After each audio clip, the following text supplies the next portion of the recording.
ಕ್ರಿಸ್ತನಲ್ಲಿ ಪ್ರೀತಿಯ ಆಸರೆ ಟಿವಿ ವೀಕ್ಷಕರೆಲ್ಲರಿಗೂ ಕ್ರಿಸ್ತಿಯ ಉಪದೇಶ ಈ ಕಾರ್ಯಕ್ರಮಕ್ಕೆ ನಿಮ್ಮನ್ನು ಆತ್ಮೀಯವಾಗಿ ನಾವು ಸ್ವಾಗತಿಸ್ತೇವೆ.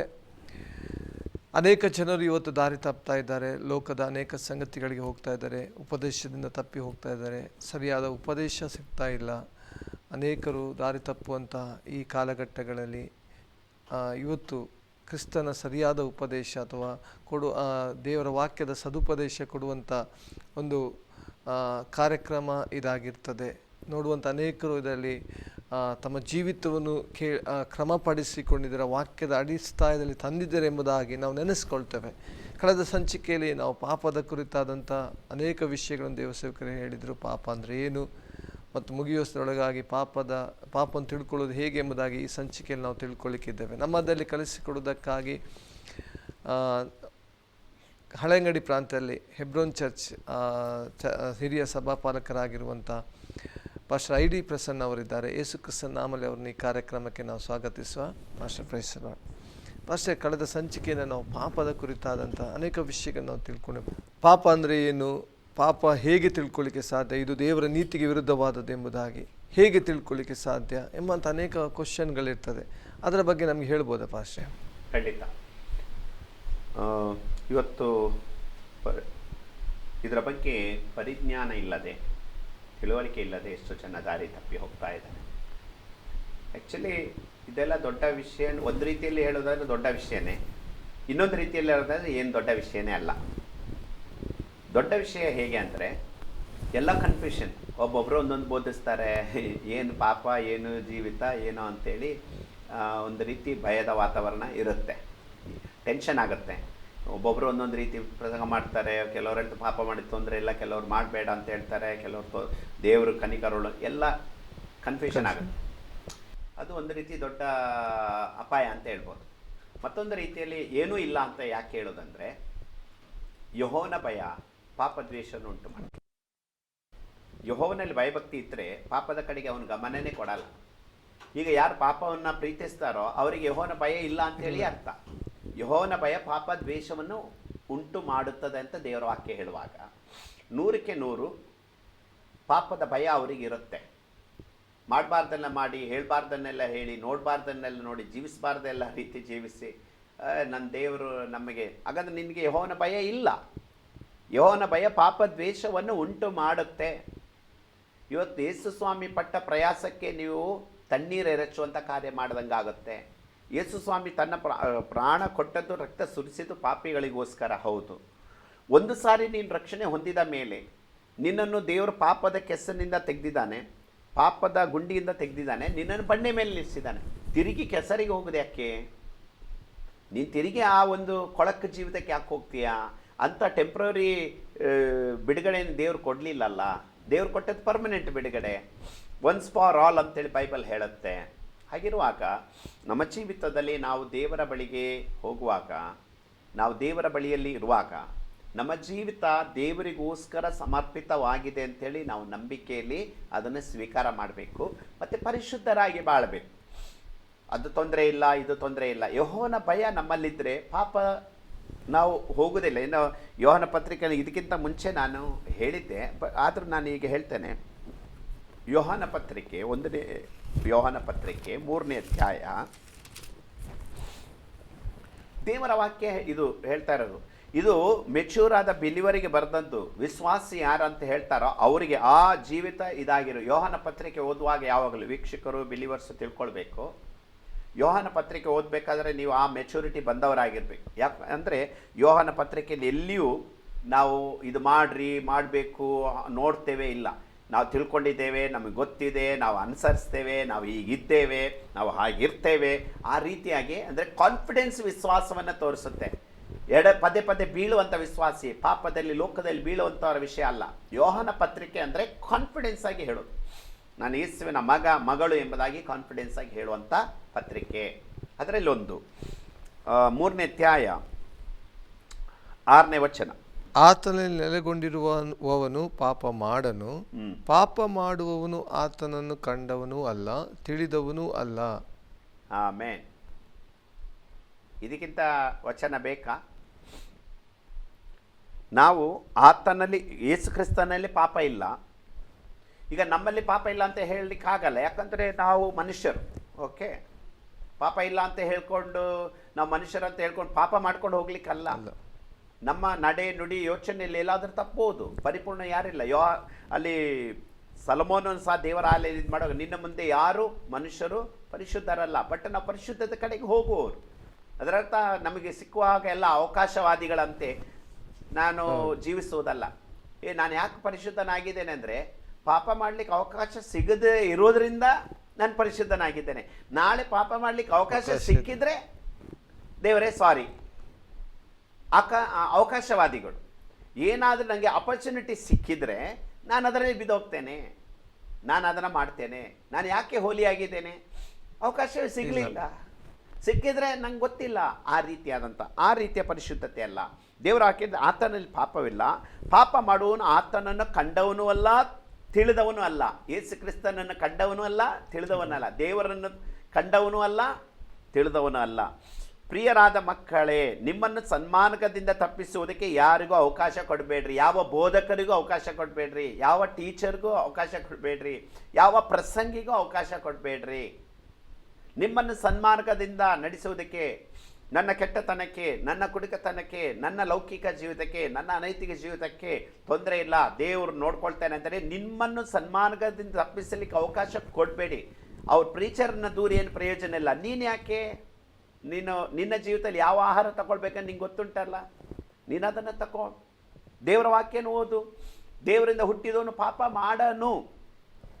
ಮಾಡಲಿಕ್ಕೆ ಸಾಧ್ಯ ಇಲ್ಲ ಅಂತ ದೇವರ ವಾಕ್ಯ ಹೇಳುವಾಗ, ನಮ್ಮ ಜೀವಿತವನ್ನು ಯಾವ ರೀತಿಯಲ್ಲಿ ನಾವು ದೇವರ ಮುಂದೆ ನಡೆಸಿಕೊಂಡು ಹೋಗ್ತಾ ಇದ್ದೇವೆ ಅಲ್ಲಿ ನಾವು ನೋಡ್ತೀವಿ. ಯಾರಿಗೂ ಅವಕಾಶ ಕೊಡಬೇಡ್ರಿ. ಕ್ರಿಸ್ತನ ಹೇಗೆ ನೀತಿವಂತ, ಹಾಗೆಯೇ ನೀತಿಯನ್ನು ಅನುಸರಿಸುವವನು ನೀತಿವಂತನಾಗಿದ್ದಾನೆ. ಪಾಪ ಮಾಡುವವನು ಯಾರಿಂದ ಹುಟ್ಟಿದವನಾಗಿದ್ದಾನೆ? ಸೈತಾನನಿಂದ. 8ನೇ ವಚನ. ಹಾಗಾದರೆ ಪಾಪ ಮಾಡೋ ಪ್ರೀಚರು ಡಬಲ್. ಹಾಗಾದರೆ ನೀವು ಪಾಪ ಮಾಡ್ಬೋದು ಅಂತ ಹೇಳುವಂಥ ಪ್ರೀಚಿಂಗ್ ಮಾಡ್ತಾರಲ್ಲ, ಅವರ ಸೈತಾನನ ಹೆಡ್ ಆಗಿಬಿಡ್ತಾರೆ. ಹಾಗಿರುವಾಗ ಪಾಪ ಮಾಡುವವನು ಸೈತಾನನಿಂದ ಹುಟ್ಟಿದವನಾಗಿದ್ದಾನೆ. ಆದರೆ ಪಾಪ ಮಾಡ್ಬೋದು ಅಂತ ಹೇಳುವವನು ಯಾರಿಂದ ಹುಟ್ಟಿದವನಾಗಿದ್ದಾನೆ?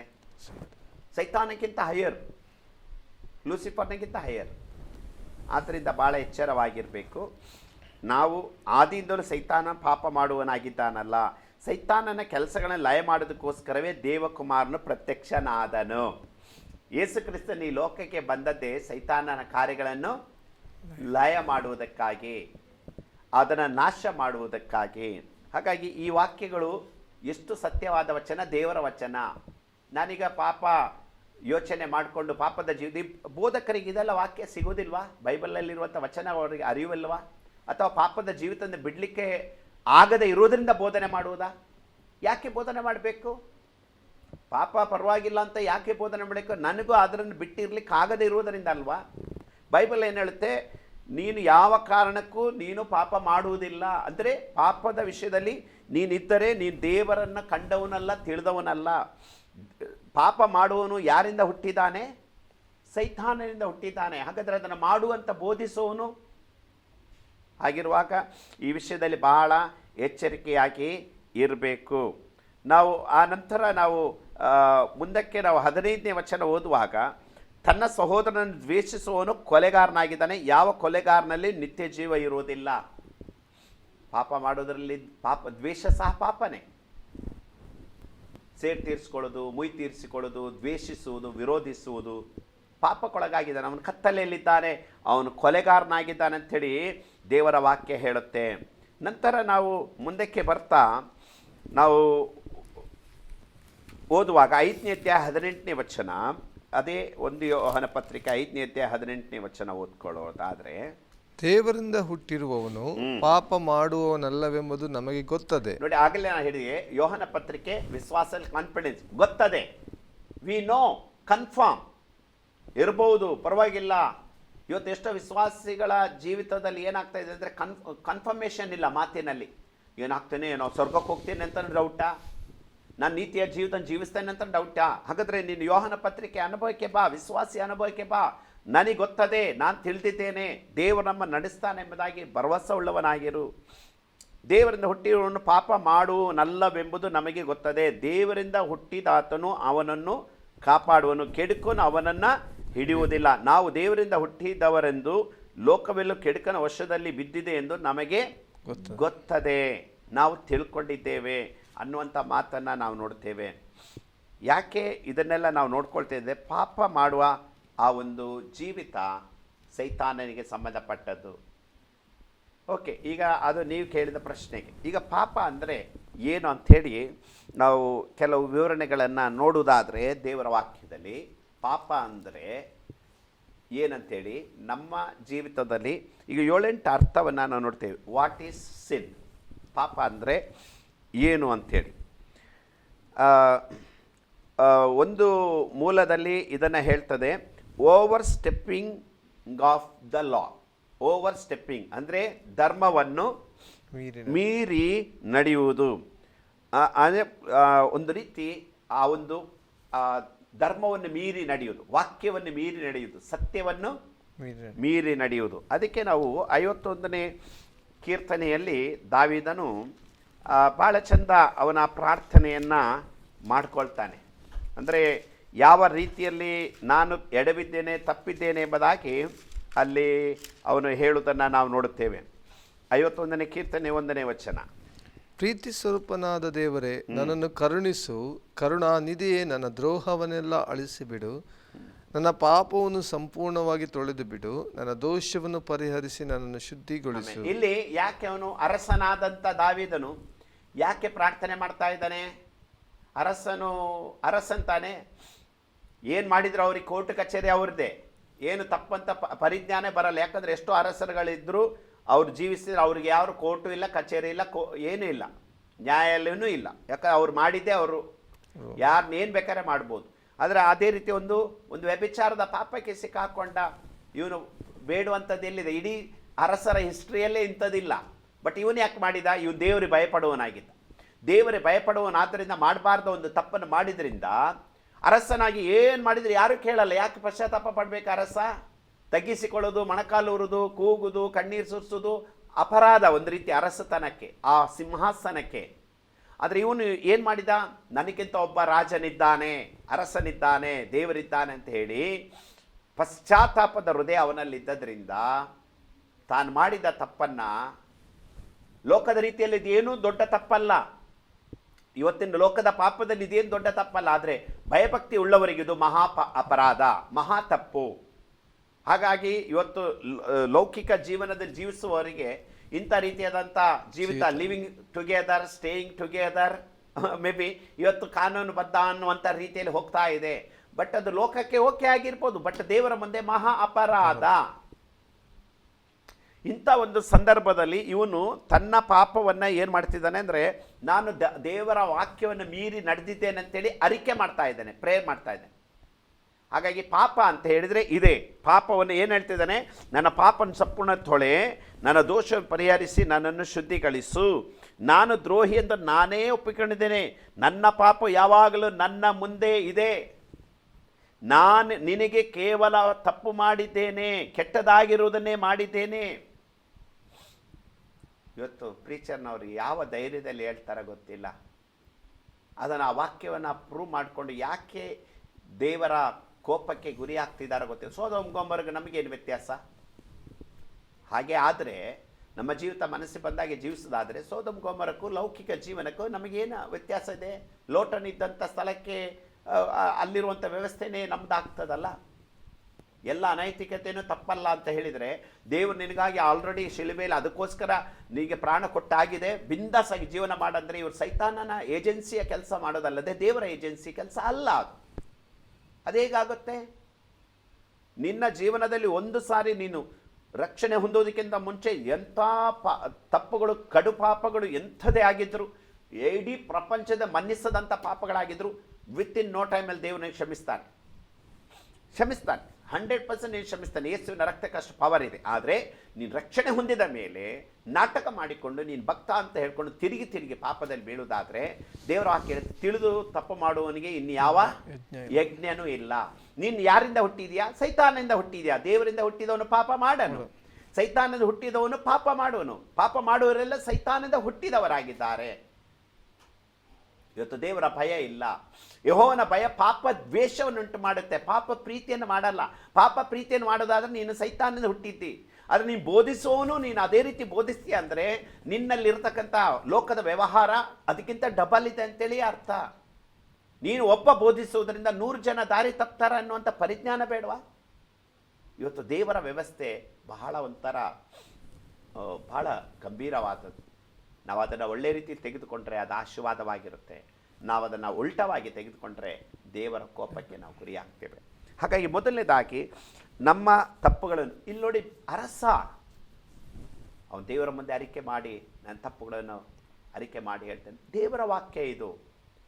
ಎಲ್ಲಿ ಸಹ ತಪ್ಪು ಮಾಡಿ ಪಾಪ ಮಾಡಿ ದೇವರೊಂದಿಗೆ ಹೊಂದಾಣಿಕೆ, ಹೊಲೆಯಾದದ ದೇವರು ಯಾರನ್ನು ಸೇರಿಸಲ್ಲ. ವಿಶ್ವಾಸಿಯಾಗಿದ್ದರು, ಬೋಧಕನಾಗಿದ್ದರು ದೇವರು ಸೇರಿಸಲ್ಲ.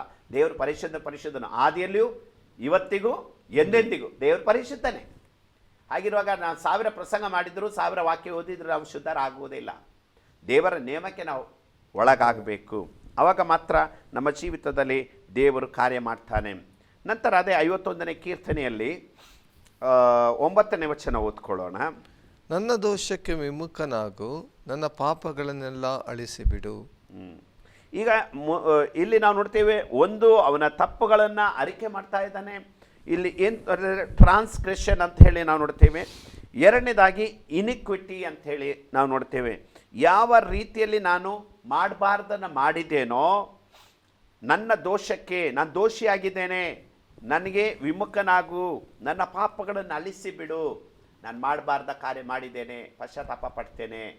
ಇವತ್ತು ಯಾರೆಲ್ಲ ಈ ಪಾಪ ಮಾಡ್ಬೋದು, ತೊಂದರೆ ಇಲ್ಲ ಅಂತ ಹೇಳಿದರೆ ಅವರು ಪಶ್ಚಾತ್ತಾಪ ಪಡದಿದ್ದರೆ ದೇವರು ಕ್ಷಮಿಸಲ್ಲ. ಅವರು ದೇವರ ಕಡೆಗೆ ಒಪ್ಪಿಸಿ ಕೊಡಬೇಕು. ಯಾಕಂದರೆ ಒಬ್ಬರಿಂದ 100 ಜನರು, ಇವತ್ತಿನ ವ್ಯವಸ್ಥೆಯಲ್ಲಿ 1000 ಜನರು ದಾರಿ ತಪ್ಪಿ ಹೋಗ್ತಾರೆ. ಈಗ ಯೌವನ ಪ್ರಾಯದಲ್ಲಿರೋ ಮಕ್ಕಳಿಗೆ ಪಾಪ ಮಾಡ್ಬೋದು ಅಂದರೆ ಅವ್ರಿಗೆ ಖುಷಿ ಆಗುತ್ತಾ ಇಲ್ವಾ? ಬಿಂದಸ್ ಆಗುತ್ತೆ. ಅಂಥ ಪಾಸ್ಟ್ರೇ ಬೇಕು, ಅಂಥ ಪ್ರಸಂಗವೇ ಬೇಕಂತ ಹೇಳ್ತಾರೆ. ನೀನು ದೇವರ ನ್ಯಾಯ ತೀರ್ಪು ಬೇಡ ಅಂತ ಹೇಳ್ತಾರೆ. ನಮ್ಮ ದೇವರೇನು ಅಷ್ಟು ಕನಿಷ್ಠ ಭಾವದವನೋ? ನಮ್ಮ ದೇವರ ರಾಜ್ಯ ಅಷ್ಟೊಂದು ಬೆಲೆ ಇಲ್ಲತ್ತೋ? ಲೋಕದವರಿಗೊಂದು ಸಾಧಾರಣ ಮಟ್ಟದ ಪರಿಶುದ್ಧತೆ ಆದರೂ ಉಂಟು, ದೇವರ ರಾಜ್ಯಕ್ಕೆ ಅದೂ ಇಲ್ವಾ? ಬೈಬಲ್ ಹೇಳುತ್ತೆ, ಹೊಲೆಯಾದದ್ದೊಂದು ಸೇರುವುದಿಲ್ಲ. ಕುಡುಕರು, ಕೆಡುಕರು, ಅನ್ಯಾಯಗಾರರು, ಮೋಸಗಾರರು ಯಾರು ದೇವರಾಜ್ಯಕ್ಕೆ ಹೋಗಲ್ಲ. ಇನ್ನು ದೇವರಾಜ್ಯಕ್ಕೆ ಇರೋರು ಅಂತ ಹೇಳುವಾಗ ನಾನು ಅದನ್ನು ಒಂದು ಓದಿ ಹೇಳಿದರೆ ಒಳ್ಳೆಯದಂತ. ಗಲಾತ್ಯ ಬರೆದ ಪತ್ರಿಕೆ. ಯಾಕಂದರೆ ವೀಕ್ಷಕರು ಆಸಕ್ತಿಯಲ್ಲಿ ಕೇಳ್ತಾ ಇದ್ದರೆ, ನಿಮಗೆ ನಿಮ್ಮ ಜೀವಿತದಲ್ಲಿ ಒಂದು ಆತ್ಮಿಕವಾಗಿ ನಾನು ದೇವರಿಗಾಗಿ ಬೆಳಿಬೇಕಂತಿದ್ದರೆ ಇದು ನಿಮಗೆ ಪ್ರಯೋಜನ ಆಗುತ್ತೆ. ಇಲ್ಲದಿದ್ದರೆ ನೀವು ಲೋಕ ರೀತಿಯಲ್ಲಿ ಹೋಗಬೇಕಂತಿದ್ದರೆ ಏನು ಮಾಡಲಿಕ್ಕಾಗಲ್ಲ.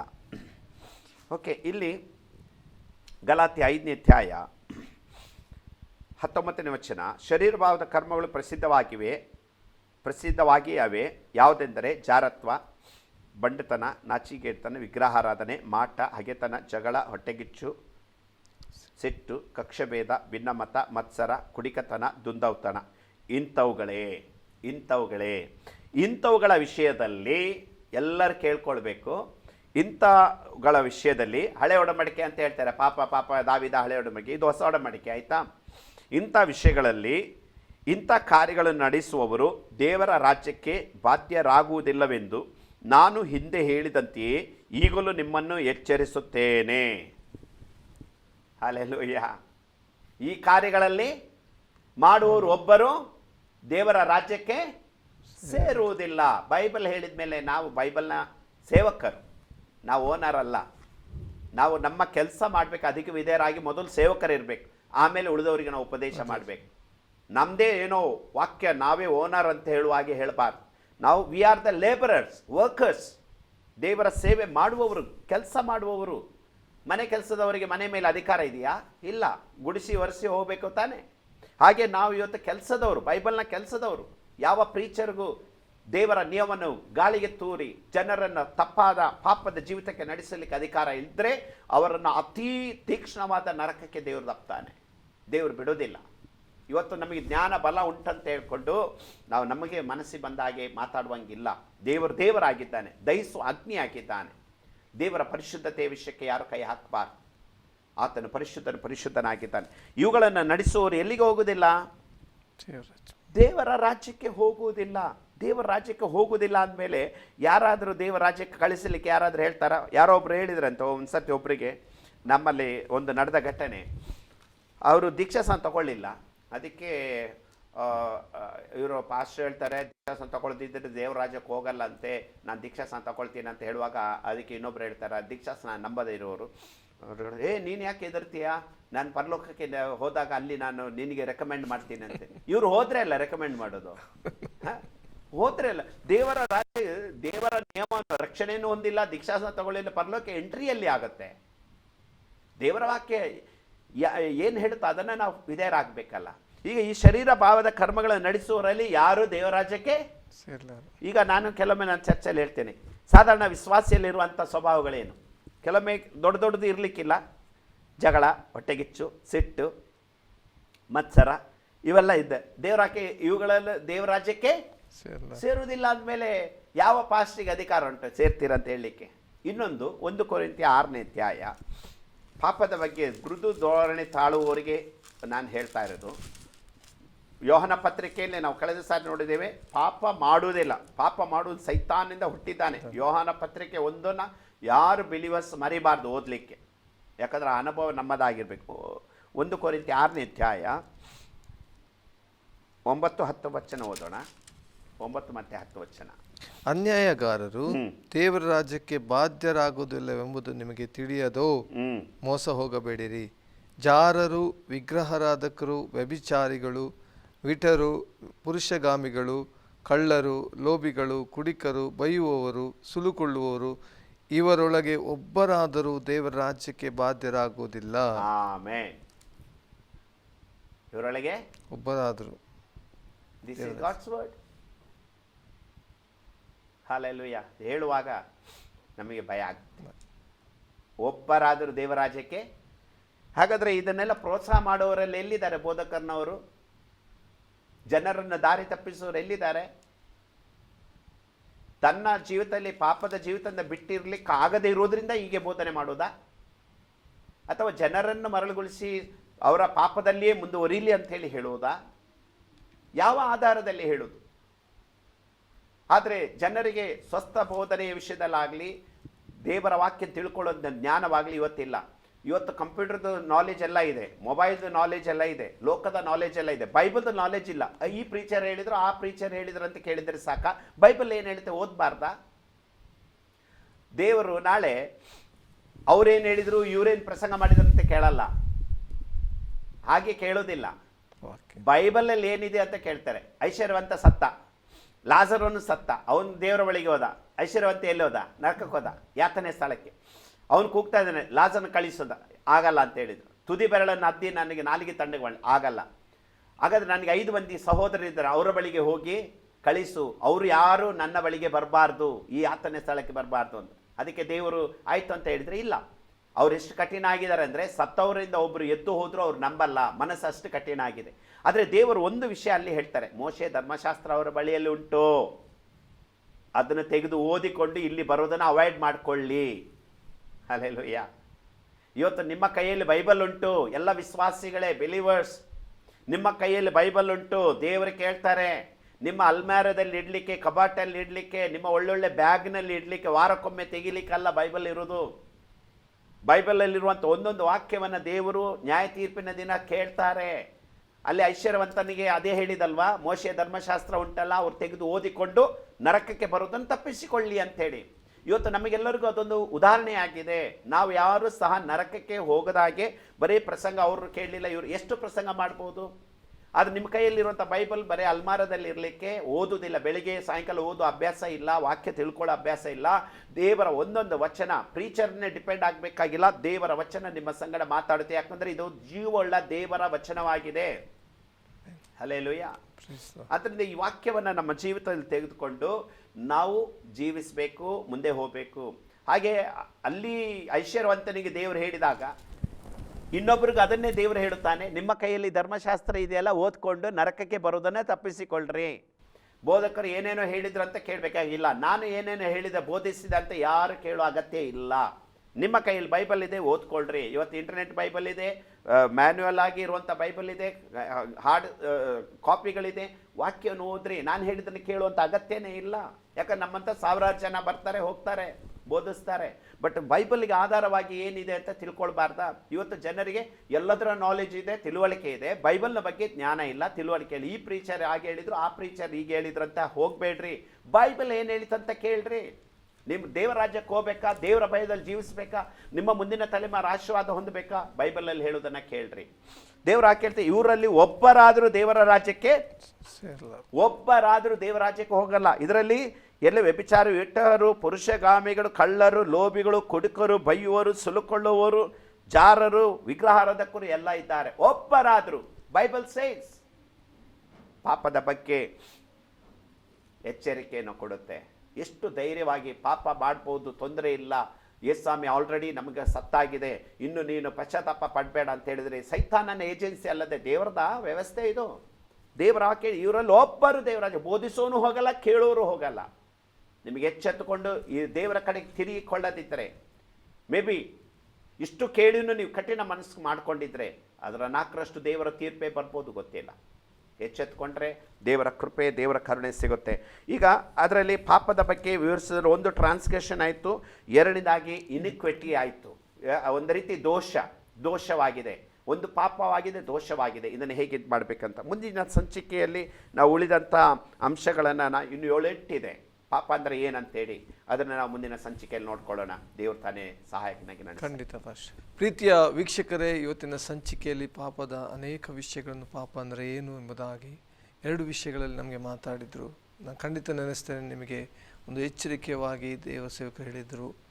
ನಾನು ನೆನೆಸ್ತೇನೆ, ನೀವು ಅದನ್ನು ಅರ್ಥ ಮಾಡ್ಕೊಂಡಿದ್ದೀರ. ಒಂದು ವೇಳೆ ನಮ್ಮಲ್ಲಿ ಪಾಪದ ಜೀವಿತ ಅಥವಾ ವಾಕ್ಯಕ್ಕೆ ವಿರುದ್ಧವಾದಂಥ ಜೀವಿತ ನಮ್ಮೊಳಗಿರುವುದಾದರೆ ಇವತ್ತು ನಾವು ಮಾನಸಾಂತರ ಪಡೋಣ. ಯಾಕಂದರೆ ದೇವರು ಪಾಪವನ್ನು ಎಂದೂ ಸಹಿಸಲ್ಲ. ಪಾಪದಲ್ಲಿ ಜೀವಿಸೋದಕ್ಕೆ ದೇವರೆಂದೂ ಅನುಮತಿ ಕೊಡಲ್ಲ.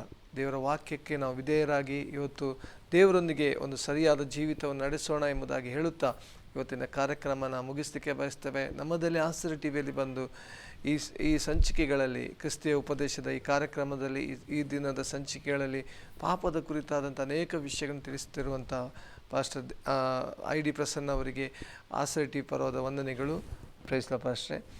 ಮುಂದಿನ ಸಂಚಿಕೆಯಲ್ಲಿ ಇನ್ನು ಅನೇಕ ವಿಷಯಗಳನ್ನು ನಾವು ಕಲೀಲಿಕ್ಕಿದ್ದೇವೆ. ಅಲ್ಲಿವರೆಗೆ ನಿಮ್ಮ ನೆಚ್ಚಿನ ಆಸರೆ ಟಿವಿಯನ್ನು ವೀಕ್ಷಿಸ್ತಾ ಇರಿ. ವಂದನೆಗಳು.